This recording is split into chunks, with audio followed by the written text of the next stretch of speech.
Hello, good morning. Hello, good morning. Today is Friday.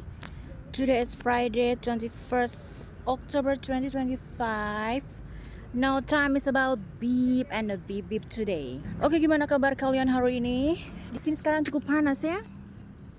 Cukup panas, kemudian juga udaranya ya sedang-sedang saja seperti itu.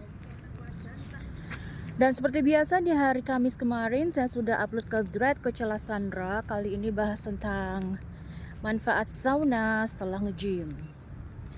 Nanti next sesi akan ada bahasan berkaitan dengan recovery ya. Masih ada hubungan dengan spa-spa gitulah ya. Jadi follow thread Coach Sandra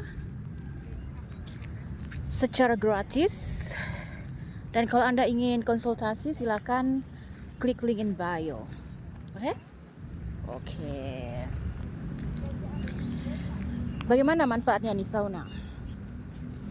Manfaat sauna setelah nge-gym itu selain berkhasiat untuk detoksifikasi, tapi secara proporsional ya, itu juga bisa semakin melebarkan jaringan otot untuk rehat gitu ya, gitu untuk rehat sehingga semakin rileks seperti itu untuk sauna. Kalau saya sendiri saya tambah dengan jacuzzi ya. Dan sekarang saya bersyukur kalau jacuzzi di gym itu sekarang suhunya diturunkan gitu ya. Jadi memungkinkan saya untuk bisa berenang, bahkan berenang lebih lama. Dan memang panjang tubuh saya itu memungkinkan saya untuk berenang di jacuzzi ya. Saya kan 1,5 meter kan tingginya ya. Jadi saya bisa berenang. Itu mungkin nggak berlaku untuk yang tingginya 180. Oke, kita bahas apa hari ini? Hari ini kita bahas tentang geopolitik tentu saja. Dan lagi-lagi ya, ada pelanggaran ceasefire di Gaza. Ada sekitar 100-an orang terbunuh dan juga ada anak-anak kecil, ada bayi juga ya. Tapi however, Gaza ini luar biasa, banyak yang memuji juga dengan keteguhannya untuk tinggal di sana ya. Memang Gaza itu luar biasa sekali, memberi banyak inspirasi bagi banyak orang untuk keep fighting gitu ya, mempertahankan tanah gitu ya. Dulu saya sempat kenapa sih nggak nyerah aja gitu kan, hidupnya lebih baik, tapi ternyata bukan itu ya.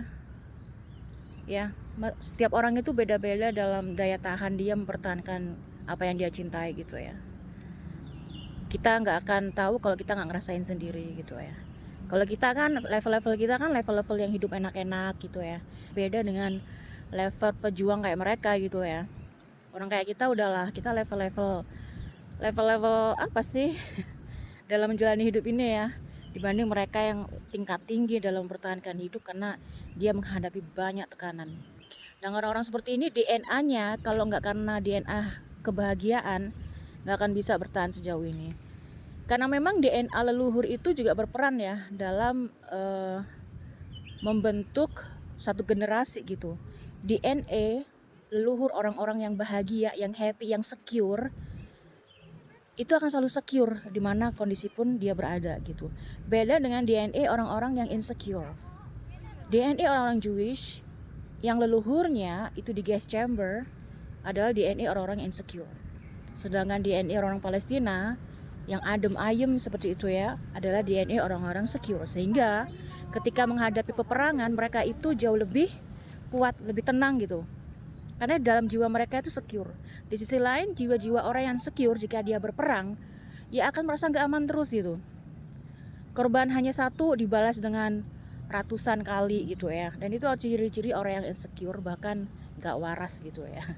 Ya kalau dia secara kasat mata ya seakan-akan Palestina kalah. Tapi dibalik itu semua menyimpan banyak hikmah sekali yang saya yakin justru letak kekuatannya itu akan menginspirasi banyak bangsa untuk stay resistance dengan security ya, dengan jiwa yang happy, jiwa yang bahagia gitu ya, jiwa yang bahkan memiliki dada yang luas gitu untuk menghadapi segala setiap masalah seperti itu ya. Dan saya yakin bangsa seperti ini dalam titik tertentu akan membalik keadaan menjadi pemenang sebenarnya seperti itu. Kita belum tahu kapan, tapi kita tahu bahwa semesta ini akan berpihak pada orang-orang yang secure. Semesta tidak akan berpihak pada orang yang secure. Ya, semesta akhirnya akan menang seperti itu. Dengan balasan-balasannya secara secara alami seperti itu ya. Yang kita sendiri bahkan mungkin tidak bisa memprediksi itu. Itu tadi tentang geopolitik yang sedang kita bahas dengan segala dinamikanya. Sekarang tentang Indonesia. Gimana nih Indonesia nih? Gimana kabar Indonesia sekarang? Kabar Indonesia sekarang, saya tadi lihat nonton di TV, kalau Purbaya sekarang dilirik sama partai politik ya. Ada lagi ya, sedangkan kalau partai politik dia tidak akan bisa bebas seperti sekarang ya. Orang-orang seperti Purbaya harusnya jangan sampai dikendalikan, dikontrol oleh partai politik ya. Partai politik itu kan apa sih gitu ya, mesin yang justru memiskinkan masyarakat menurut saya. Partai politik kalau selama dia benar, tapi sepertinya nggak ada yang benar deh. Rata-rata itu dikontrol gitu ya. Perpanjangan tangan dari apa? Dari elit global malah ya. Kalau sampai beliau masuk ke partai politik, yang ada malah dikendalikan, kepentingannya akan malah untuk orang-orang politik itu sendiri, untuk partainya sendiri. Dan menurut saya kalau bisa jangan orang kayak gini ya dipelihara parpol kayak gitu, karena ya itu tadi akan semakin dikendalikan, semakin dibatasi, dan tujuan rakyat itu tidak akan tercapai, karena yang ada pasti akan hanya dari mesin yang menguntungkan anggota parpol itu sendiri.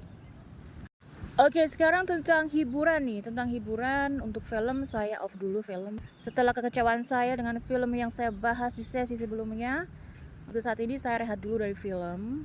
Nggak tahu sampai kapan. Yang pasti memang sekarang lagi sibuk side hustle saya beberapa hari ini, lebih banyak keluar rumah gitu ya. Dan juga saya mau menginformasikan bahwa Coach Sandra tidak akan berlangganan lagi Meta verification. Coach Sandra tidak akan berlangganan lagi Meta verified.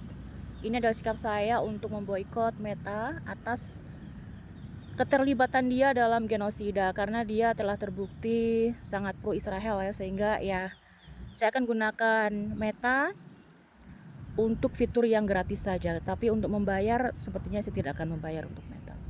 Jadi nanti jangan kaget kalau misalnya Coach Sandra tiba-tiba nggak ada estetikanya. Oke, untuk saat ini sampai di sini dulu. Saya mau lanjut jalan-jalan lagi. Saya sekarang lagi berteduh di sini ya, karena memang sangat panas. Saya takut HP saya nanti meledak. Kita akan sambung lagi di sesi selanjutnya. Oke, thank you for watching. See you. Tanah airku tidak kulupakan, kan terkenang sepanjang hidupku.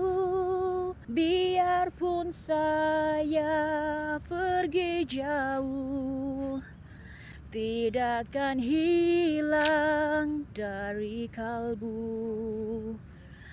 Tanahku yang ku cintai, engkau ku hargai. Kalau nggak ada ide, kita pakai lagu kebangsaan aja ya, oke? Thank you so much. Happy Friday. Thank you.